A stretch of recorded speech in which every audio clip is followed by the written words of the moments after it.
North American Free Trade Agreement was negotiated between Canada, the US, and Mexico. NAFTA came into effect in 1994, and this year marks its 23rd birthday. At its conception, it became one of the world's largest free trade zones and led the flood of trade agreements that were signed throughout the 90s and early 2000s.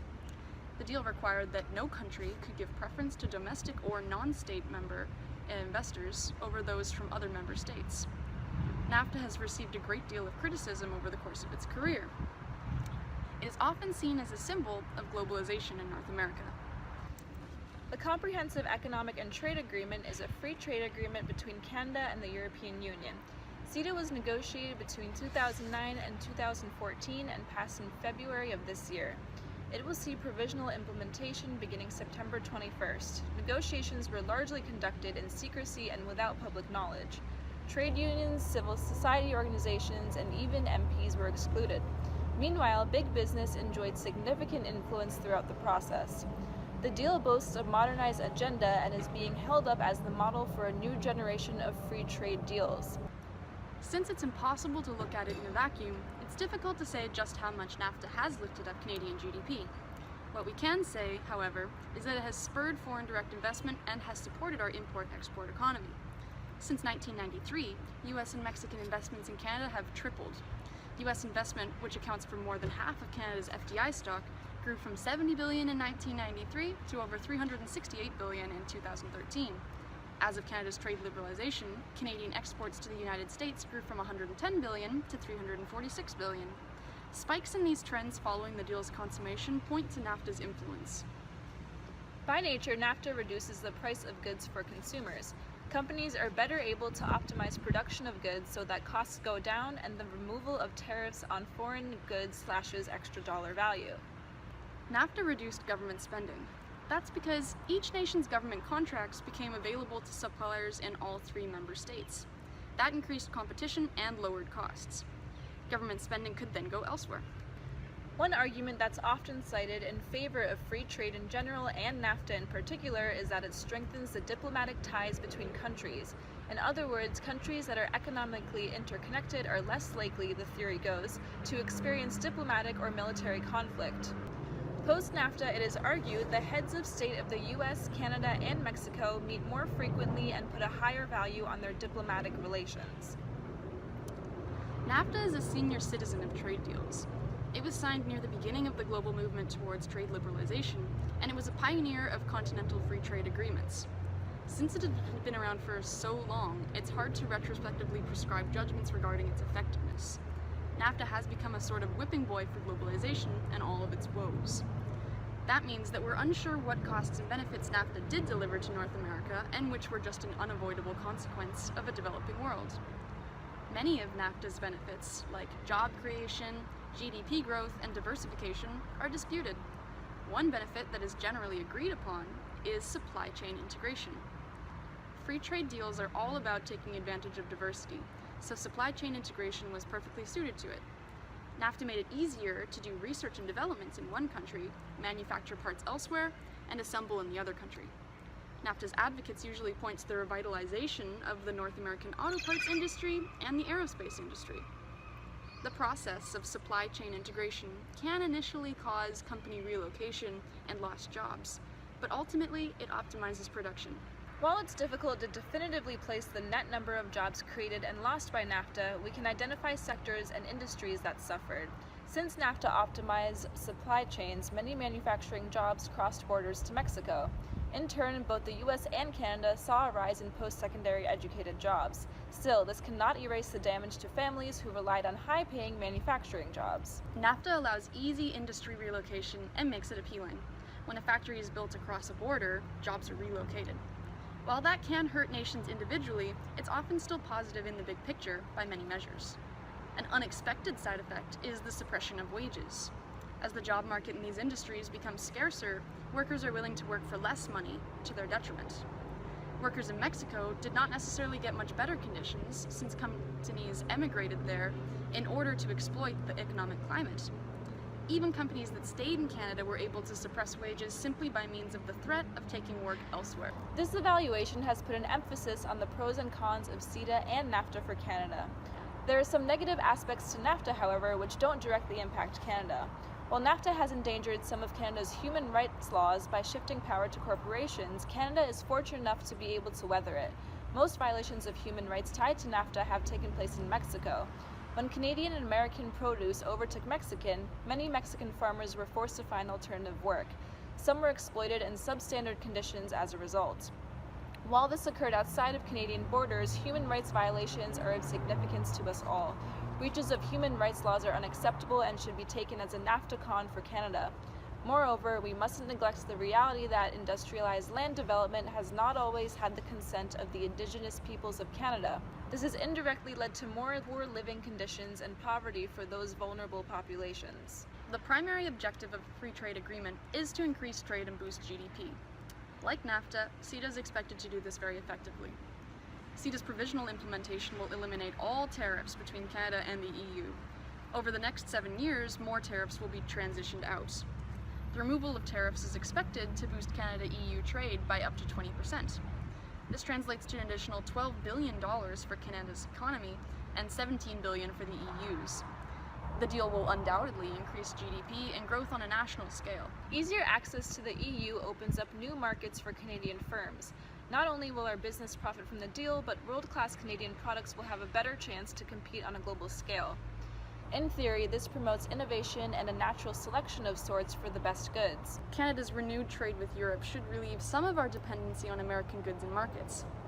Canada will now have better opportunities to discriminate amongst goods and thereby optimize spending.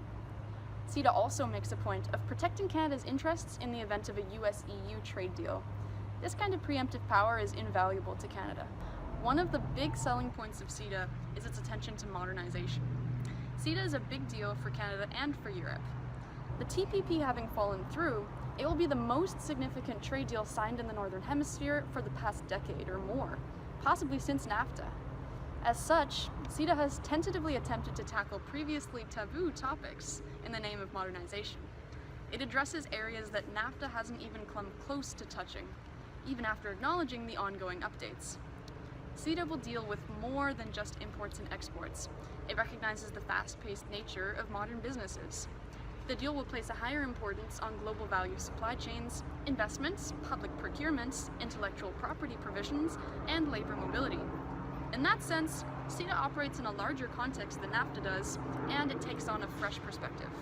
Competition is a double-edged sword. While it should drive Canadian products to excellence and innovation, it will also spell defeat for many smaller firms which are unable to cut it. Canada's 35 million people will now compete with Europe's 500 million. If European corporations are allowed to interfere on a subnational level, their influence could be seen in areas that are currently overseen by Canadian government and investors. CETA has promised stringent human rights protections, but it's hard to say whether it will uphold them.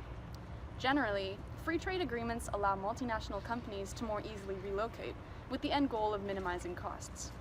For one thing, this opens up vulnerable, cheaper labor to exploitation. It also leaves previous employees in the dust and without stable income. There's a fear that CETA could gradually erode workers' rights and reduce salaries as the labor market gets more competitive. The deal grants more power to investors and multinationals who are likely to be primarily profit seekers. In the past, international trade deals have led to environmental degradation by both direct and indirect routes. Cooperating with foreign multinationals makes it more difficult to implement strict climate change policy in order to protect the environment, especially when these multinationals wield public procurement power. CETA allows multinationals to challenge or ignore environmental regulations. Once foreign firms are in, taking measures to enforce these rules will be even more controversial. In general, increased international trade also encourages industrialized extraction and production, but they are not likely to be coupled with these sustainable methods. These are big contributors to CO2 emissions, deforestation, and water pollution. There are many concerns about CETA, many of which are shared by free trade agreements worldwide. Like we've said, however, CETA is a modern age deal, and it encounters new issues as well as new benefits. One of the distinguishing features of CETA is its inclusion of public procurement provisions. Once it has come into effect, the deal will allow European companies to bid for public contracts in Canada at all levels of government. We count on the government to provide public services like healthcare, education, utilities, and social programs. At CETA's onset, European firms will be able to purchase clout in these services. This means they'll no longer be protected in the public interest. Many of them could become privatized, opening them up to greater profiteering and looser regulations. If that happens, multinationals could take control of some municipal services, leading to possible legal disputes between the two. To make matters worse, privatization is very difficult to undo should issues arise. For example, take our healthcare system. CETA will expose Canadian medical services to privatization pressures. European firms will gain greater access to our firms, and this is likely to lead to increased costs for treatments, pharmaceuticals, and surgeries. On top of that, according to the rules of NAFTA, we will have to offer the same access to US companies. NAFTA and CETA both have their respective benefits and their respective losses. NAFTA has always received a lot of flack, and it looks like CETA will follow the same path. Hopefully, with its agenda for modernization, CETA will be able to keep up. Here are NAFTA and CETA's similarities. Both NAFTA and CETA boost trade and spur GDP growth. Since 1993, US and Mexican foreign direct investment in Canada has tripled. By removing tariffs, both deals also lower the consumer price of goods. Oil, produce, and cars, for example, get a lot cheaper. NAFTA's biggest benefit has been integration. NAFTA used member states' diversity to integrate and optimize supply chains. It made it easier to do research and development in one country, manufacture parts elsewhere, and assemble in the other country. CETA hopes that its biggest benefit will be innovation. CETA recognizes the fast-paced nature of modern businesses and tackles previously taboo topics like the digital economy. In that sense, CETA operates in a larger context than NAFTA does. NAFTA and CETA also both share detractors. It's difficult to hold multinationals to environmental regulations. FTA activity contributes heavily to CO2 emissions, deforestation, and water pollution. Competitive multinationals are liable to crowd out local companies too. Small firms may go out of business, and new startups become rarer. NAFTA's most devastating loss is the job threat that it presented. NAFTA hit some industries hard. Many manufacturing jobs crossed borders to Mexico, and families who relied on them lost a stable income. Those that stayed were pressured to accept lower wages. CETA's biggest critique is its threat to public service. With CETA, foreign firms will be able to purchase clout in public services like healthcare, education, and utilities. Many of them could become privatized, opening them up to profiteering and looser regulations. If you enjoyed this video and would like to keep up with our content, please make sure to subscribe to our channel.